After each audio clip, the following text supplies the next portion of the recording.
Para mejorar nuestra devoción personal diaria y edificación de la fe mediante el estudio de las Escrituras, presentamos Estudio 7, una forma dinámica e interactiva de estudiar la Palabra de Dios. Con nosotros, sus anfitriones, pastores Denis Mercedes y Alex Lizardo. Dios te bendiga y te guarde, querido amigo y hermano. Te habla el pastor Alex Lizardo y te doy la bienvenida una vez más a Estudio 7. El día de hoy, como siempre, damos una bienvenida a nuestro compañero, pastor Denis Mercedes, quien nos acompaña en los comentarios de estas valiosas lecciones. Pastor, que Dios te bendiga. Gracias por estar con nosotros. Bendiciones, mi querido pastor Lizardo, y saludos a los amigos que siempre nos acompañan en el estudio de la Santa Palabra de Dios.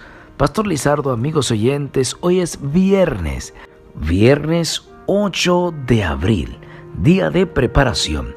A donde quiera que usted se encuentre hoy, por favor tome una actitud de oración y acompáñeme a hablar con el Señor. Querido Padre que moras en las alturas de los cielos, alabado y glorificado sea tu santo y bendito nombre. Gracias por darnos la oportunidad de hoy concluir con la lección número 2 de este trimestre. Hemos aprendido bastante y sentimos que tu Espíritu Santo nos ha ayudado a crecer. Queremos pedirte que continúes dándonos palabras hoy con el repaso de la lección. En el nombre de Jesús. Amén. Amén. Pastor Denis y amigos oyentes, en la parte introductoria del resumen de hoy viernes 8 de abril, vamos a considerar la conexión entre el árbol de la vida y el árbol de la ciencia del bien y del mal. El hecho de que ambos estén ubicados en medio del huerto ya sugiere que hay una relación entre ellos, pero hay más que solo una relación geográfica entre los dos árboles, Pastor Denis. Esto se debe a que los seres humanos tomaron el fruto del árbol del conocimiento del bien y del mal y desobedecieron a Dios, perdiendo el acceso al árbol de la vida, y no pudieron vivir para siempre, a menos en este estado. Esta conexión es la base de un principio profundo. Las decisiones morales y espirituales tienen un impacto en la vida biológica, como Salomón le dijo a su hijo: Hijo mío, no te olvides de mi ley, y tu corazón guarde mis mandamientos, porque largura de días y años de vida y de paz te aumentarán. Esta conexión, Pastor Denis y amigos oyentes, vuelve a aparecer en la futura Jerusalén celestial, donde solo el árbol de la vida está presente.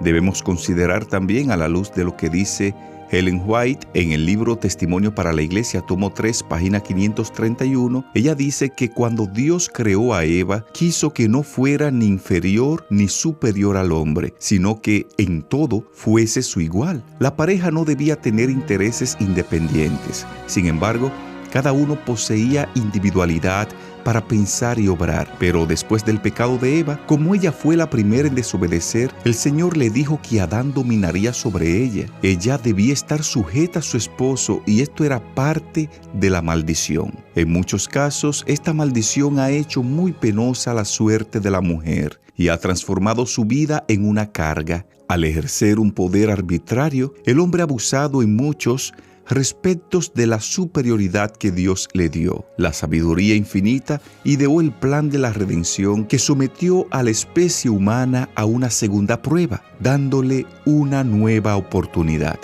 Esto, reiteramos, lo dice Ellen White en el libro Testimonio para la Iglesia, tomo 3, página 531. Así es, Pastor Lizardo. Dios nos da una nueva oportunidad.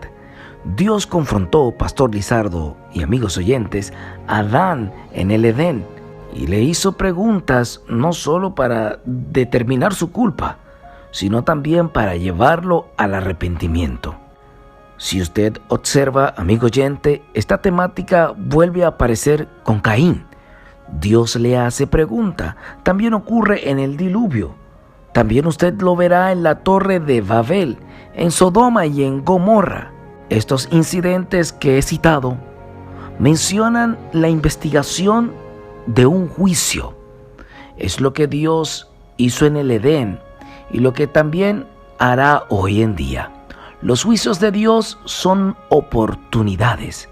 Amigo oyente, acepta la oportunidad de Jesús para la salvación y la vida eterna. Pastor Denis y amigos oyentes, esta semana uno de los estudios que estuvimos abordando hablaba de la serpiente.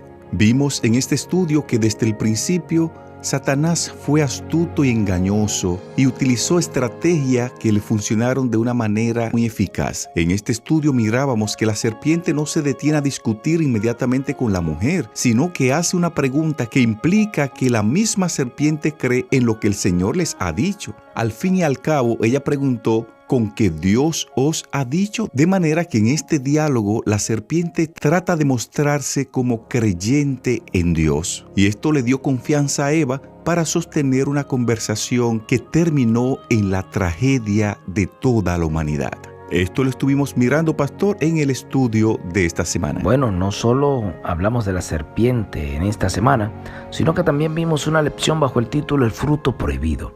Nos dimos cuenta que el problema con Adán y con Eva fue el querer ser como Dios y querer ser inmortales. Así es, pastor. Este detalle de la inmortalidad y el deseo de ser como Dios fue lo que convenció a Eva de que comiera del fruto prohibido. Y al hacerlo, pues naturalmente desobedeció a Dios. También vimos en la semana un estudio titulado Esconderse de la presencia de Dios. Mirábamos en este estudio que cuando Adán y Eva pecan, se esconden de la presencia de Dios porque el pecado aleja a las personas de Dios. Además, tanto Adán como Eva intentaron evadir la acusación buscando culpar a los demás. Vimos en este estudio que Adán se justifica delante de Dios culpando a Eva e indirectamente culpando a Dios, porque Dios fue quien hizo a Eva y se la dio como regalo a Adán. Pero Eva no se quedó de brazos cruzados. Inmediatamente Eva transmite su culpabilidad hacia la serpiente y también, pastor Denis, indirectamente hacia Dios, porque fue Dios quien creó a la serpiente. Pero en definitiva, ambos eran culpables. Esto también lo estuvimos mirando en el estudio de esta semana. Así es, yo creo que los seres humanos después del pecado, Pastor Lizardo, andan escondiéndosele a Dios. Bueno, también en esta semana vimos una lección bajo el título El destino de la serpiente. Vimos su sentencia en Génesis 3:15, donde Dios establecía que pondría enemistad entre la serpiente y la mujer, entre su simiente y la simiente de ella, y que sería herida en la cabeza, estableciendo allí un golpe de muerte. Aprendimos en esa lección que los creyentes no deben temer, porque la serpiente ya está vencida, aquella que se llama Diablo y Satanás.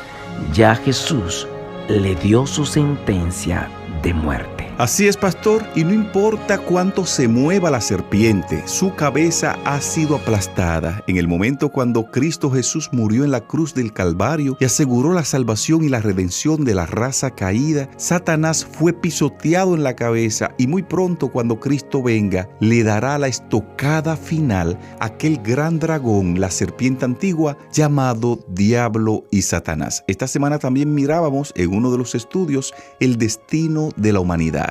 Aprendimos en este estudio que como el pecado del hombre se debe a que escuchó a la mujer en lugar de escuchar a Dios, la tierra de la que fue tomado el hombre es maldecida y como resultado el hombre tendría que trabajar duro y finalmente volver a la tierra de donde viene. Por eso es que cuando alguien muere, vuelve al polvo, a la tierra de donde venimos. Aprendimos también ese día que nunca fue parte del plan original de Dios que el hombre muriera. Escuche bien esto, nunca estuvo en el plan de Dios que el hombre cayera en pecado y que el hombre volviera al polvo de donde Dios lo formó. Aprendimos también ese día que a pesar de que Adán y Eva pecaron, a pesar de su abierta desobediencia a Dios, nunca tuvieron ninguna razón para dudar de Dios, tampoco dudar de sus palabras, ni tampoco de su amor. En resumen, vimos bien ese día que Dios maldijo a la serpiente, Dios maldijo a la tierra, pero nunca maldijo a Adán ni a Eva. Al contrario, le dio una esperanza de que la serpiente un día sería destruida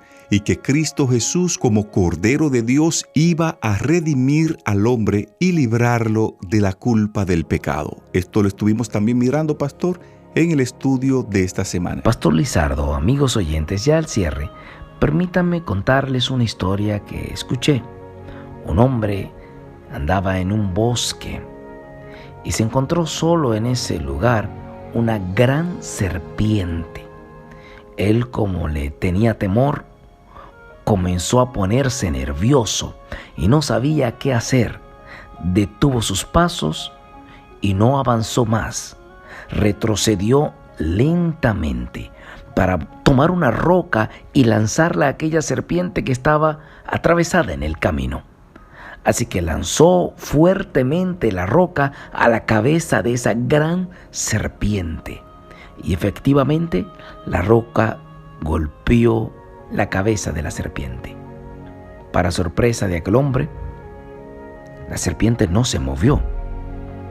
Fue extraño para él, así que movió las hojas que estaban cubriendo parte de la cola de la misma y se dio cuenta que aquella serpiente atravesada en el camino hacía tiempo que estaba muerta. Amigos oyentes, el enemigo puede atravesarse en el camino cuantas veces quiera, pero recuerda, hace mucho tiempo que ya está vencido. Avanza sin retroceder en el nombre de Jesús hacia la salvación. Si es así, escribe ahora en la caja de comentarios: yo avanzo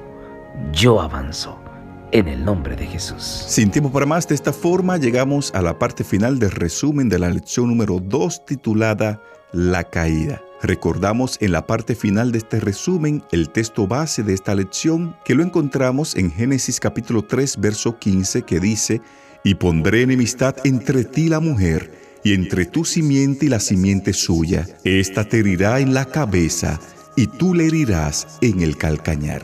Te invitamos ahí donde estás para que en actitud de oración hablemos con Dios. Dios y Padre, gracias te damos porque a pesar de la caída del hombre, a pesar del pecado penetrar a la tierra, hay una esperanza para todo aquel que cree en ti. Hay una esperanza para aquel que acepta ese sacrificio que Cristo Jesús hizo en la cruz del Calvario por cada uno de nosotros. El día de hoy, una vez más, aceptamos y valoramos aquel precio que se pagó en la cruz por nuestro rescate. Fortalécenos, oh Señor, y ayúdanos a muy pronto llegar a la patria celestial. En el nombre de Jesús. Amén.